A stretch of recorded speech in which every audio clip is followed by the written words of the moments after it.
momentos que hay.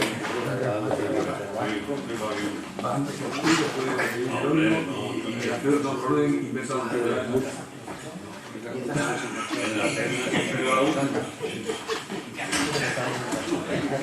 no, tú rompe el culo. ¿Qué nombre?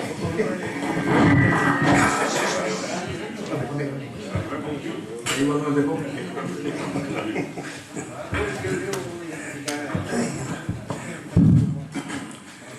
Buenas tardes. Bueno, un año más vamos a celebrar el Día del Libro. Esta vez lo hemos pasado del día 23, por ser sábado, a hoy lunes, día 25, patrón de festividad de San Marcos, patrón de Almendralejo. Vamos a intentar que con la recomendación que hoy nos hagan estos tres socios sobre la lectura de un libro se consiga que por lo menos se documenten algunos animales políticos, que también los hay, y al decir animales políticos no digo por el conocimiento, sino por todo lo contrario. Y para ello, pues nada más que leer un poquito el artículo de hoy de Feliciano Correa sobre el derribo del escudo ese de Cáceres, el mejor escudo de Cáceres, que no sé si fue el mismo que Miguel López, ese preclaro hombre de la política de Almendralejo y objetista, mandó derribar y él con una maza empezó a derribarlo. Un escudo que lo hizo Pérez Comendador y que él pues, rápidamente se lo otorgó a Franco como tantas cosas. Esperemos que se animen, que lean algún librito y se vayan metiendo un poquito más en el conocimiento. Hoy contamos con tres socios como son, creo que los conocen a todos, pero empiezo por ahí por la izquierda, por haberme metido primero con los grupos de políticos de la izquierda, Santiago Vázquez, socio de esta casa, como los otros dos. A Santiago ya se le conoce, aparte de que lo conoce muchísima gente en Badajoz. Si no lo conocen a él, pues conocen a cualquiera de los 11 hermanos que le acompañaban en esa casa de Luis Chamizo. Alfredo Liñán, muy conocido por sus actividades tanto en la caja como en la columna que hace casi diariamente en el periódico Hoy, en esa del tambor, y Jerónimo García, que es el tesorero de la sociedad. Vamos a iniciar el orden por el orden inverso de la antigüedad en la sociedad. Va a empezar Santiago, continúa Jerónimo y termina Alfredo. Y al final de todo, este año lo hemos comunicado tarde y además habíamos dicho que iba a haber un intercambio en el primer correo, pero acordamos que como había gente que después se quejaba por el hecho de que el libro que traían algunos, que era muy malo y tal, pues hemos decidido que nosotros regalamos un libro a todos los asistentes y no hay intercambio. Más adelante a lo mejor otra vez se vuelve a establecer. Feliciano, ya he hablado de lo tuyo, así que ya has llegado tarde. Bien, y sin más cosas que decir por mi parte, le cedo la palabra a Santiago Vázquez Guerrero. Como tú quieras, Santiago.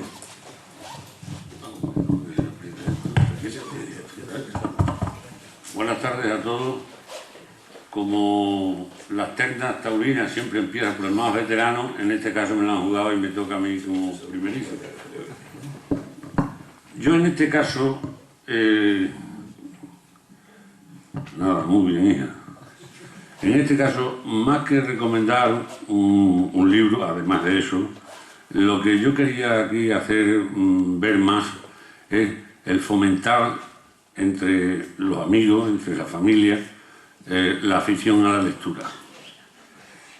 Esto me da que pensarlo debido a la época en que yo me pasé leyendo muchísimo debido a mi profesión, cuando tenía que viajar por Ciudad Real, Cáceres y Badajoz en trenes y autobuses. En aquella época yo leía bastante, pero luego ya fue la época de los coches y los aviones y todo eso, se paraliza mucho el tiempo de lectura. En este caso, el libro que quería yo recomendaros es El violinista de Mannhausen, de Andrés Pérez Domínguez. Andrés Pérez Domínguez es un escritor que es natural de Sevilla, pero que él mismo reconoce que le gusta mucho inventarse historias, y una de ellas ha sido esta del violinista de Mannhausen. Su historial literario lo tenemos representado en el año 2001 con el Premio Internacional de Cuentos con el título de Ojos Tristes. En el 2002 hace unas publicaciones de los mejores años, y Duarte. En el 2004 la novela Clave Piñe, y en el 2008 obtiene el premio Luis Berenguer por el síndrome de Mowgli. Las colecciones de los cuentos que presenta en el 2009, que se titulan El centro de la Tierra, es uno de los éxitos más grandes tenidos en este año literario. ¿De qué se trata esta novela? Pues apoyándose en unos hechos realmente históricos, lo que pretende es hacer ver cuál es el movimiento de la ocupación francesa por los alemanes y la época de la entrada de los americanos en Francia. Se trata de esta invasión de Francia en la vida que llevan dos personajes, mayormente una muchacha, hija de un notario sevillano, pero que es republicano hasta la médula, y una chica que es alemana, hija de alemanes, y entonces existe ahí una vida un tanto turbulenta y romántica al mismo tiempo, que les hace llegar a un compás de pensar en contraer matrimonio. Pero esto ocurre cuando a él ya lo detiene, se lo llevan, y mayormente es todo el recorrido que pasa este personaje a través de su vida en el transporte desde París a Berlín, de Berlín a Mauthausen, que desde luego aquí lo que demuestra es la cantidad de mala leche que tiene la especie humana, porque no se puede tratar a las personas como esta gente los trata, y claro, no vamos a entrar en detalle de cuáles han sido esos, todos que conocéis, cuáles han sido el comportamiento de los campos estos de exterminio, y interviene también un tercer personaje, que es en lo que se mueve prácticamente toda la novela, que es un ingeniero de telecomunicaciones, muy solicitado por la parte alemana, por la parte americana y por la parte rusa, para que sus conocimientos le sirvan para la fabricación de unos aviones. Pero su idea principal es salirse de lo que le han acostumbrado en su casa, de estudiar mucho, pero su afición grande es la del violín. Y entonces ahí es donde está la trama precisamente de esta novela, por sus actividades musicales en un campo de exterminio y en París, y en todos esos momentos. ¿Qué duda cabe en el fondo de todo este tinglao? Es la Segunda Guerra Mundial, pero identificándolo como el campo de exterminio de Mauthausen. ¿Qué duda cabe que lo que se busca con esta novela es una mezcla de intriga, de aventura, de espionaje y también de un romance amoroso? ¿Qué duda cabe, como he dicho antes, es la mala uva que tiene la especie humana al tratar a los prisioneros de ese campo de exterminio, que nunca sería posible justificar? Y por último, decir que la obra esta ha sido presentada al 41 premio de novela de Ateneo de Sevilla, habiendo ganado con el violinista sobre Mauthausen. Y este es el libro que yo me gustaría que lo conocieseis, los que no lo conozcan, o que difundáis por ahí la afición a leer este tema. Y nada más. Gracias. Muchas gracias, Santiago. A continuación, el siguiente que va a intervenir va a ser Jerónimo. Jerónimo, como tú quieras, tienes la palabra. ¿Empiezo yo? Bueno, buenas tardes a todos.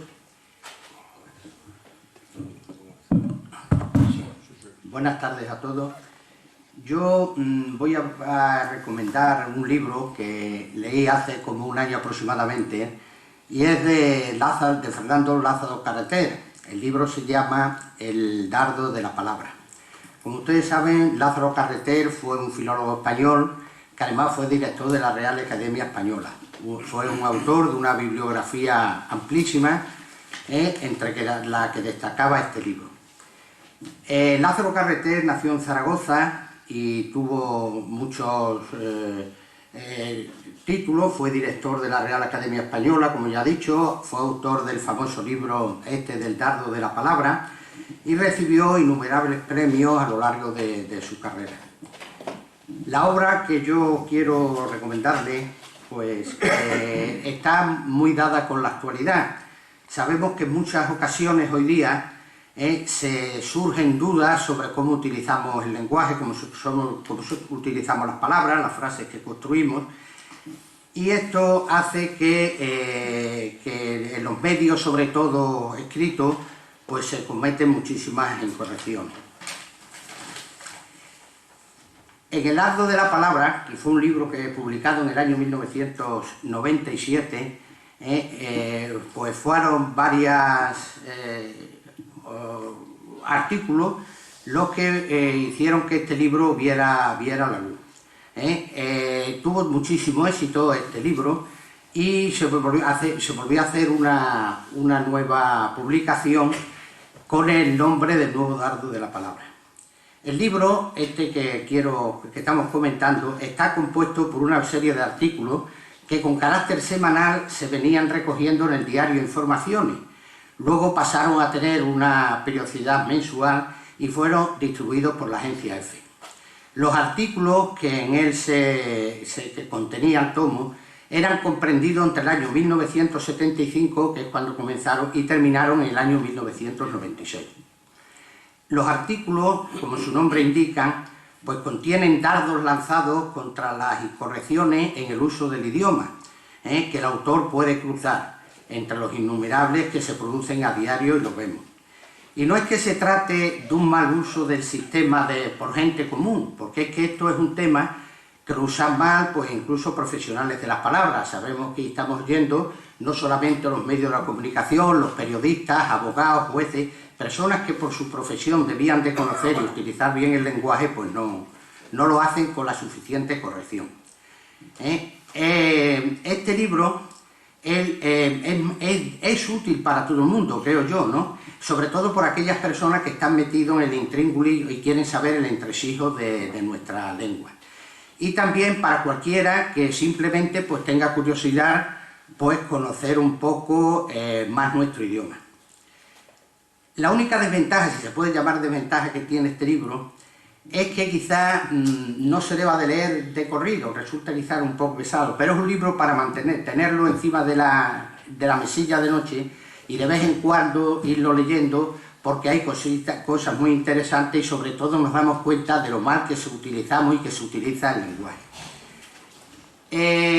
Con la lectura de este libro, como estamos diciendo, pues podríamos ver una cantidad de frases que hoy día la vemos que son muy normales y que las utilizamos y que sin embargo pues son incorrectas, ¿no?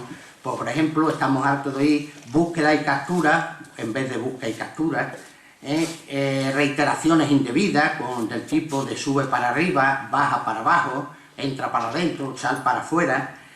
Incluso, ahora que el fútbol está tan de moda, decimos las postrimerías del partido en vez de los minutos finales de un partido, o incluso la victoria pírrica en fútbol en vez de las diferencias nulas. Y otra palabra que hoy día está muy en moda, que es anticonstitucional en vez de inconstitucional. Pues el libro que luego ya le digo tuvo un éxito tremendo, se completó con una segunda edición, que fue la segunda parte. Se editó en 1997, y la segunda parte, que era el nuevo libro de Dardo de la Palabra, se editó en el año 2003 con un éxito grande de época. Y en fin, esto es lo que yo quería comentarle y recomendarle, porque creo que la verdad es un libro que sobre todo está muy actualizado en la época que vivimos, pues por ver y centrarnos en cómo utilizar nuestro idioma. Muchas gracias.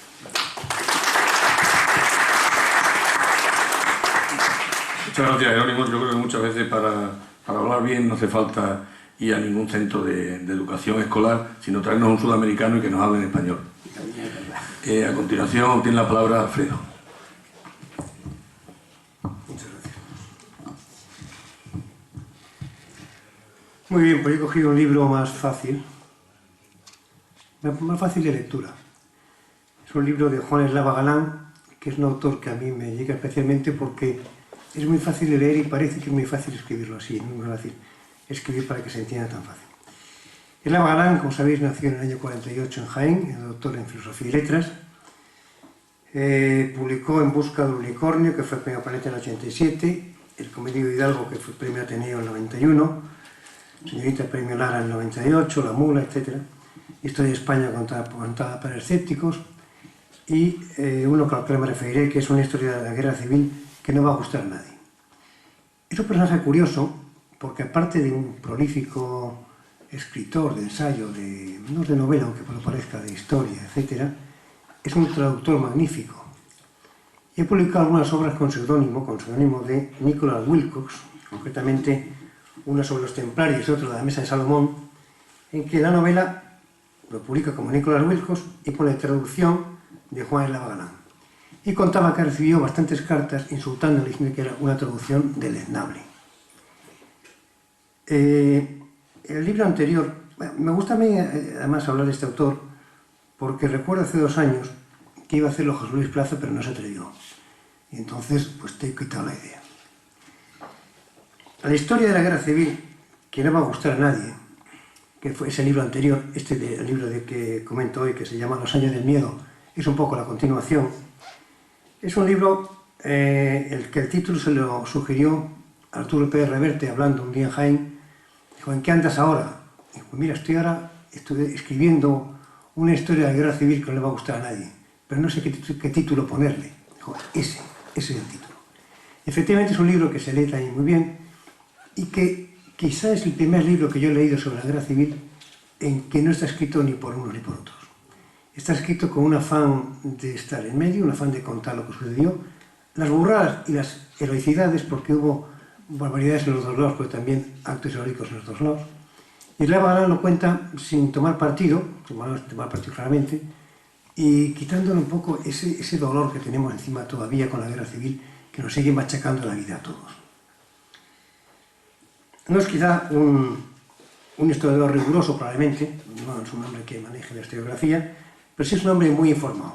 Es un escritor muy informado y, por tanto, yo no he encontrado nada, al menos grave, que pueda decir, bueno, esto se ha inventado o este parece que no es así. Incluso en temas que nos atañen más de cerca, como Badajoz, etc., pues cuenta lo que sucedió por encima, bien, sin meterse a valorar. El libro de hoy es Los años del miedo.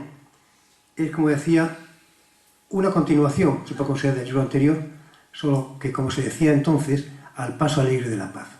Es decir, va del año 39 al año, parece que es 52.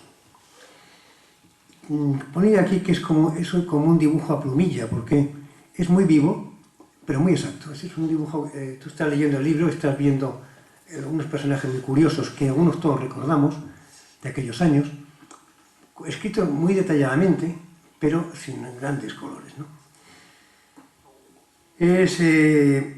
Y la verdad es que este hombre tiene un humor bastante cáustico, un humor quizá despiadado, y él recorre la sociedad española contando lo que sucedió, hablando de personajes reales, y también de la mano de personajes también reales, que luego incluso saca fotos y biografía y tal, pero muy típicos de la época. Estamos hablando de la época del extraperlo, de la posguerra, del hambre, del aislamiento. Entonces, se habla, por ejemplo, de un personaje entrañable, que es un tal Don Próculo, un párroco que había sido fusilado pero no le mataron en la guerra, y entonces, naturalmente, pues una vez que pasa la guerra, el hombre pues se convierte en un auténtico caimán, bueno, no sé cómo explicarlo. Y yo recordaba de niño, hombre, estos años no era muy niño, pero el poder que tenía que recobró el clero en los pueblos, ¿no? Sencillamente porque el certificado de buena conducta, que era necesario para trabajar y para muchas cosas, muchas veces tenía que firmarlo el párroco, y eso, claro, creo que incluso a la larga hizo bastante daño a la Iglesia, porque le dio un poder que era un poder civil que no tenía por qué tener. Este Don Próculo es un caso muy claro. La duquesa de Prado Ancho, que es real, el Chato Puertas y su socio, que son personajes que se enriquecen a partir del extraperlo, que se pegan al régimen pues, con su yugo y las flechas puestas aquí muy gordo y tal, y luego pasan el negocio a chatarra, y luego a la importación de coches, y luego a construir, y que fue un personaje muy típico de la época, como en toda época de posguerra. El comisario Morcillo, que es un hombre que es el comisario de policía, pero fue el que hizo La vaca lechera, y entonces luego se dedicó a hacer composiciones de este tipo. Sempere, que es un personaje pues, que persigue, porque hizo unos dibujos contra el régimen, etc.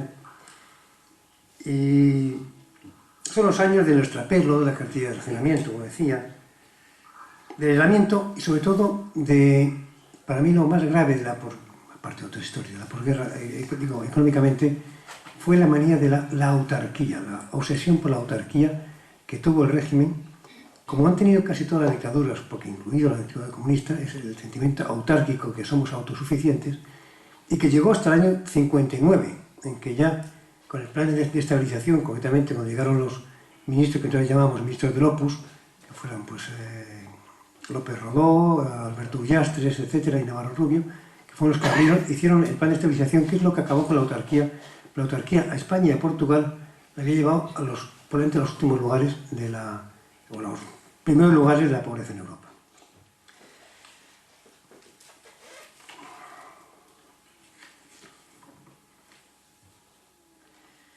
Pues el extrapelo, pues, el gasógeno, el poder retomado como el rigor de la cuenta por la clerecía, la imagen de la mujer sumisa y abnegada, madre de familia, los trenes rápidos que no llegaban nunca o que llegaban muy tarde, el hambre de los hijos de los encarcelados, aquellas soflamas imperialistas de polimperias de Dios que leímos de pequeños, la visita de Himmler, los viajes de Franco a Montpellier para entrevistarse con el mariscal Pétain y a Bordiguera para entrevistarse con el Duce, quizá con el viaje a Portugal, a Lisboa, el único viaje extranjero que hizo Franco, la cita de Daya con Hitler, la visión azul, la visita de Perón, las cacerías de perdices, y por fin el Congreso Eucarístico a Barcelona y la boda de Carmen Pol de Franco, Carmen hija, que fue hacia el año 52 cuando acaba.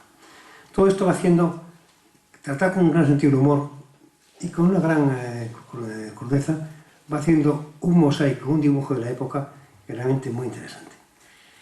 Porque creo que por su manera de escribir supera la virulencia de la época, supera la parte más triste, supera el rencor que todos sentimos cuando hablamos de estos temas.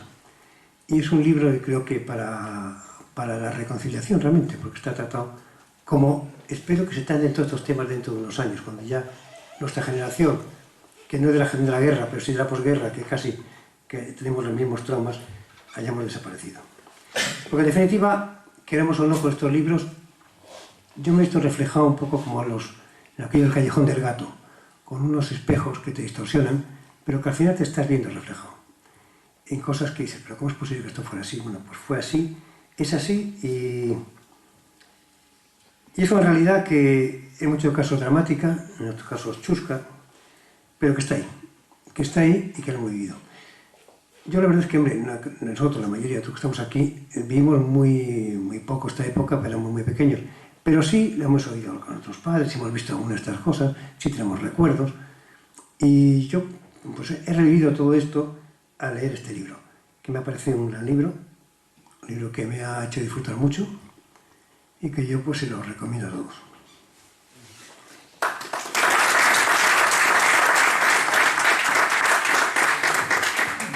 Bueno, pues muchas gracias a los tres por las tres versiones diferentes del libro que nos han recomendado. Uno habla del genocidio de la Segunda Guerra Mundial contra los judíos y la afición al violín de uno de esos perseguidos. Otro habla de la pobreza del lenguaje y el tercero nos habla de nuestra guerra civil.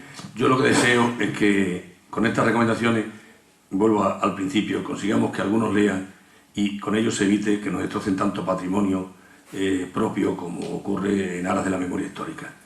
Nada más, muchas gracias. Ahora vamos a proceder a entregar un libro a cada asistente y hemos concluido el acto. Como ven, ha sido rápido, no ha sido aburrido. Y no se nos puede decir que somos pesados en darle a cada uno un turno de palabra de 15 o 20 minutos que nos aburre. Así que gracias a todos y ahora a continuación, bien lo entregamos nosotros directamente o pasan por aquí y van cogiendo un libro de los que tenemos aquí abajo. Gracias.